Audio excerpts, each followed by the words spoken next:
प्रत्येक जण बोलतोय ते शब्द होते माझ्या प्रिय बंधू आणि भगिनीनो. म्हणजेच काय, ज्या वेळेस ते त्या ठिकाणी जातात आणि अख्खं सभागृह त्या ठिकाणी असणारे सगळे मान्यवर या सगळ्यांचं लक्ष विदित करून घेतात, ही सगळ्यात मोठी भूमिका आपण समजून घेतली पाहिजे. स्वामी विवेकानंदांचं भाषण झालं, शिकागो परिषदेतून बाहेर आले, बाहेर आल्यानंतर सगळे बसले होते, चहापाण्याचा कार्यक्रम चालू झाला. स्वामी विवेकानंदांच्या हातामध्ये एक चहाचा कप होता आणि एक बशी होती. स्वामी विवेकानंदांनी कपातून तो बशीत चहा ओतला आणि चहा प्यायला लागले. तेवढ्यात एक सभ्य गृहस्थ त्या ठिकाणी आले आणि म्हणाले, स्वामीजी तुम्ही जे वागत आहात, तुम्ही ज्या पद्धतीने चहा घेत आहात, हे तुम्हाला नाही वाटत असभ्यतेचं लक्षण आहे? तेवढं स्वामीजी स्मितहास्य करत म्हणाले, नक्कीच नाही. ते म्हणाले, असं कसं, आम्ही तर कपाने चहा पितो, म्हणजे हे सभ्यतेचं लक्षण आहे, आणि बशीनं चहा पिणं हे असभ्यतेचं लक्षण आहे. आणि त्यावेळेस स्वामीजींनी सांगितलं, यथावकाश या ठिकाणी जर यदा कदाचित त्रयस्थ माणूस, तिसरा कोणी व्यक्ती जर या ठिकाणी आला आणि जर कदाचित त्याला चहाची गरज असेल, तर मी माझ्या कपातला चहा त्याला देऊ शकतो.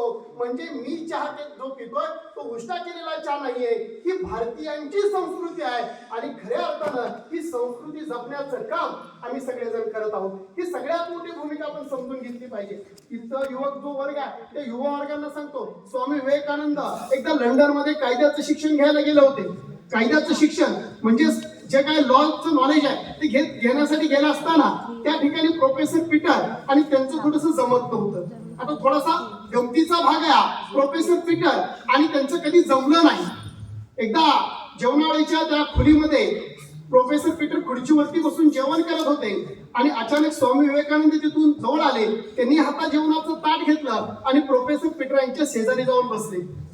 प्रोफेसर पीटर यांना थोडा राग आला, वाईट वाटलं स्वाभाविक आहे. विद्यार्थी शिक्षकाच्या शेजारी येऊन बसतो, ती परंपरा त्यावेळेसची नव्हती आणि म्हणून थोडा राग आला. आणि प्रोफेसर पीटर बोलता बोलता स्वामीजींना म्हणाले, स्वामीजी मला एक सांगा, आज तुम्ही माझ्या शेजारी येऊन बसलात, तुम्हाला नाही वाटत एखाद्या सुंदर पक्षाच्या शेजारी एखादा घाणेरडा प्राणी या ठिकाणी येऊन बसलाय, असं तुम्हाला नाही वाटत? आणि त्यावेळेस आमचे मिश्किल स्वामीजी उत्तरले, म्हणाले, ठीक आहे, हरकत नाही सर, मी आता भुर्र उडून जातो. राहिलं कोण हा प्रश्नचिन्ह आहे. साहजिकच आहे, प्रोफेसर आहे ते, राग आला त्यांना आणि आता रागाचा कुठंतरी या ठिकाणी बदला घेतला पाहिजे. म्हणून त्यांनी काय केलं, अख्ख्या वर्गामध्ये सगळ्यांना समोर प्रश्न विचारला, मला सांगा की आपण रस्त्यानं चाललेले आहात आणि रस्त्यानं जात असताना तुमच्या समोर दोन पिशव्या पडलेल्या आहेत, एक पैशानं भरलेली आहे आणि दुसरी शहाणपणानं भरलेली आहे. मला सांगा त्यातली तुम्ही कोणती पिशवी उचलाल? कोणाचा हात वर येतोय? स्वामीजींचा हात वर आला. अपेक्षित होतं त्यांनीच उत्तर द्यावं आणि उठले आणि स्वामीजी म्हणाले, मी आणि स्वामीजींना विचारलं की कशाने भरलेली पिशवी उचलाल? आणि त्यावेळेस त्यांनी सांगितलं की मी पैशानं भरलेली पिशवी उचलेन. हे उत्तर त्यांना अपेक्षित होतं आणि अख्ख्या वर्गात हास्य पिकला. सरांनीही त्या गोष्टीवरून त्याची टर उडवायला सुरुवात केली आणि मग बोलता म्हणाले, जर कदाचित मी त्या रस्त्यानं चाललो असतो तर मी स्वतः शहाणपणानं भरलेली पिशवी उचलली असती. आणि त्यावेळेस आमचे मिश्किल स्वामीजी उत्तरले, अगदी बरोबर आहे सर, कारण ज्याच्याकडे जे नाही ना ते मन चाललं.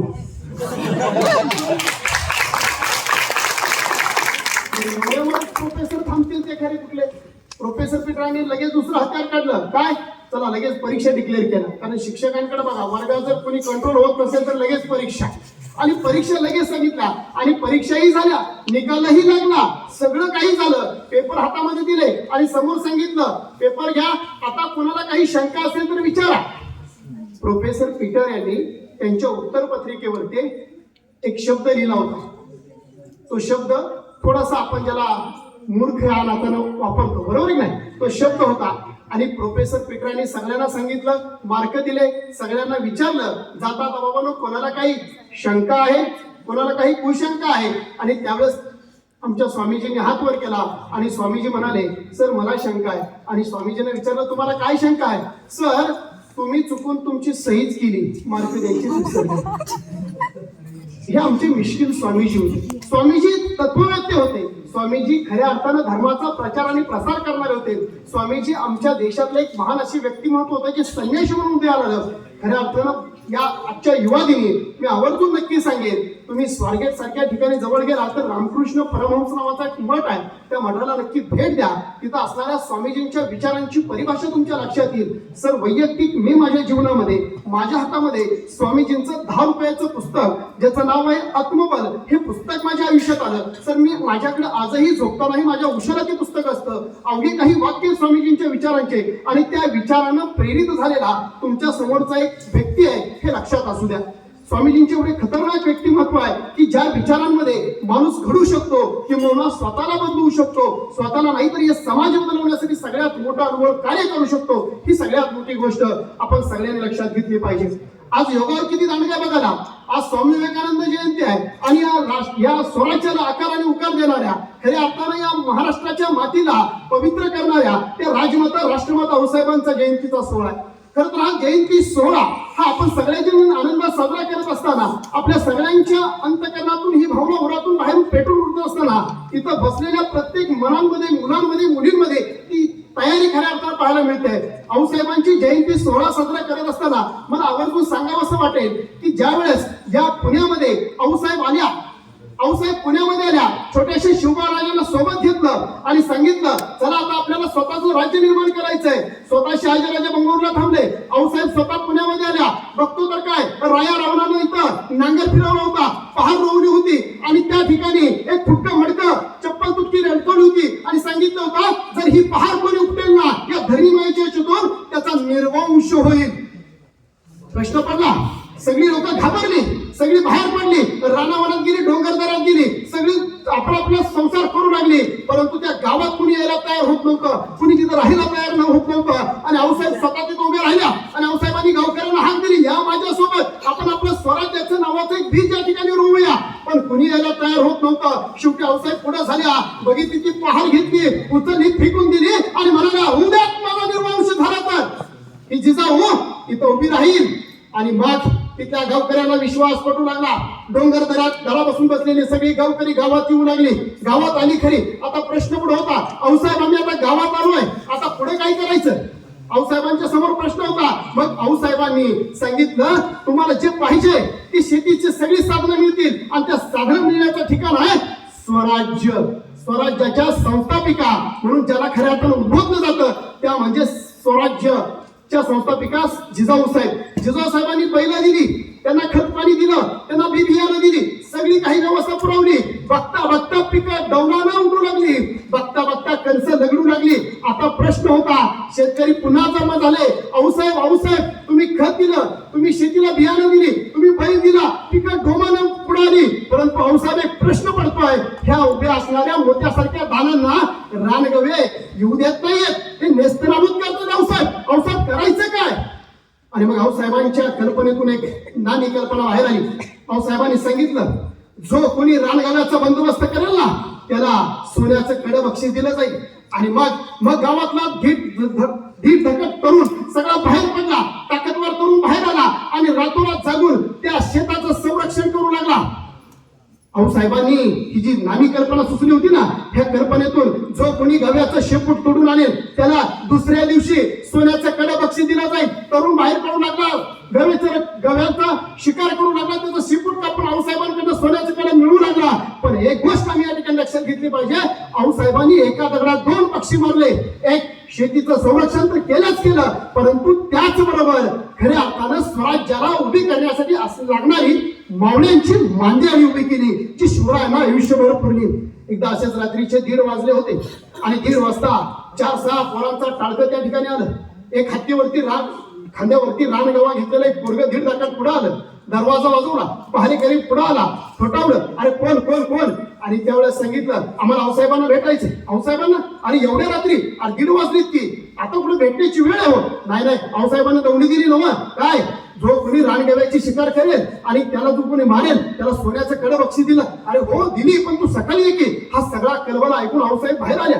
लाल महाराज बाहेर आले, बघते तर काय एक 1.5 धप्पाड असणारं पोरग ते बोलत होतं. आणि आऊसाहेब म्हणाल्या, तेवढ्यात ते पोरग पुढे झालं. आऊसाहेब रानगव्याची शिकार केली. आऊसाहेब मारलं बरं का? आऊसाहेब रानगव्याला ठार केलं. आऊसाहेब तुम्ही म्हटलं होतात ना सोन्याचं कडं मिळतंय, आऊसाहेब हे तुम्हाला दाखवायचं लागलं. आऊसाहेब अरे हो, पण त्या दौंडीमध्ये हे पण सांगितलं होतं तू नुसती शिफ्टी आणली तरी चालेल, मग मिळेल सोन्याचं कडं. नाही आऊसाहेब, तुम्ही सोन्याचं कडं द्यावं म्हणून मी आलो नाही आऊसाहेब. आऊसाहेब फक्त आणि फक्त तुमच्या कौतुकाची शाबासकीची थाप मिळावी ना म्हणून इथपर्यंत आलो आऊसाहेब. उभं राहिलं ना याच तलवारीच्या पाठीवर नाही, शाबासकीच्या थाप्यावरती, कौतुकाच्या थाप्यावरती हे स्वराज्य उभं राहिलं. खऱ्या अर्थानं आज या ठिकाणी हा स्नेह मेळावा छोट्या खाणी का होईना पण आयोजित केलेला आहे. खरं तर कौतुक आहे त्या मॅनेजमेंटचं, त्या सर्व शिक्षकांचं, त्या सर्व प्राचार्य वर्गांचं, ज्यांनी खऱ्या अर्थानं हे सगळं घडवून आणलेलं. आणि तेवढ्यात ते पोरग पुढे झालं. आऊसाहेब पुढे आल्या, काय रे नाव तुझं? आणि तो म्हणाला तानाजी. तानाजी मारुसारा म्हणतात आऊसाहेब. असं कुठल्या गावचा? उमरटा गावचा. बर बर. आणि तोच तानाजी शेवटच्या क्षणापर्यंत आऊसाहेबांसोबत राहिला. खऱ्या अर्थाने ही मांदियाळी छत्रपती शिवाजी महाराजांच्या पाठीशी उभी केली ना, त्या राजमाता राष्ट्रमाता आऊसाहेबांनी निर्माण केली. आणि ही सगळ्यात मोठी गोष्ट आहे. कधी कधी मला प्रश्न पडतो, या जर महाराष्ट्राच्या मावळ मातीमध्ये याच ठिकाणी जर राजमाता राष्ट्रमाता आऊसाहेब जन्माला आले नसते तर आऊसाहेब तुम्ही नसता तर नसती दिसली अंगणामध्ये तुळस. आऊसाहेब तुम्ही नसता तर नसती दिसली अंगणामध्ये तुळस. आऊसाहेब तुम्ही नसता तर नसती दिसले मंदिरावर ते उंचच्या उंच कळस. मग सुवासनीच्या किंकाळ्या विरल्या असत्या राणी आणि आमच्या मावळ्यांच्याही रक्ताचं झालं असतं पाणी. आऊसाहेब या महाराष्ट्राच्या मातीत जन्माला आणि शिवासारखा पुत्र आणि संभाजी राजांसारखा नातू त्यांनी घडवला आणि हे स्वराज्य रयतेचं निर्माण केलं. हे सगळ्यात मोठं धैर्य, हे सगळ्यात मोठं शौर्य खऱ्या अर्थाने या महाराष्ट्राच्या मातीमध्ये घडू शकलं. त्याला कारण फक्त आणि फक्त आऊसाहेब आहे. ही सगळ्यात मोठी भूमिका आपण सगळ्यांनी समजून घेतली पाहिजे. आऊसाहेबांचे विचार, आऊसाहेबांचे संस्कार, आऊसाहेबांचे आचार आजच्या युवा पिढींच्या खऱ्या अर्थानं ध्यानीमध्ये येणं हे अत्यंत गरजेचं आहे. कधी कधी विचार पडतो आताच्या आऊसाहेबांची आणि मागच्या होऊन गेलेल्या आऊसाहेबांची.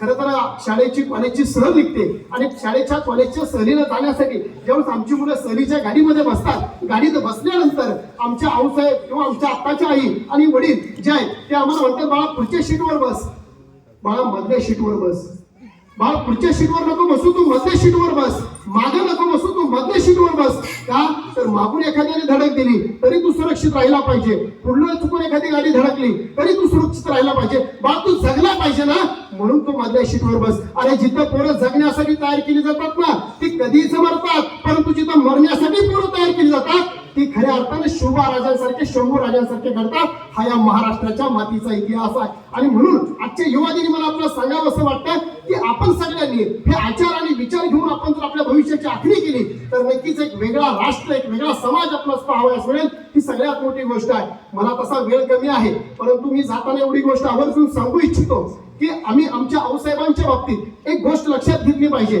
जी माझ्या कुठेतरी निदर्शनास येते.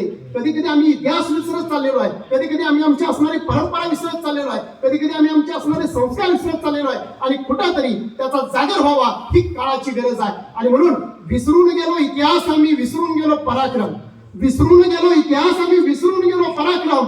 आमच्या डोक्यात पाणी झालं आहे त्याची तेवढी वाट करा. आऊसाहेबा मला माफ करा, आऊसाहेबा मला माफ करा. ज्यांनी शहाजीराजांचा वसा घ्यायचा तेच उर्ग थिंडत आहेत. अहो ज्यांनी शहाजीराजांचा वसा घ्यायचा तेच उर्ग थिंडत आहेत. घराघरातल्या आजच्या जिजाऊ सासवांसोबत भांडत आहेत. हे बदलण्याचं कोणाचंही टाप नाही, तेवढी तुम्ही टाप करा. आऊसाहेबा मला माफ करा, आऊसाहेबा मला माफ करा.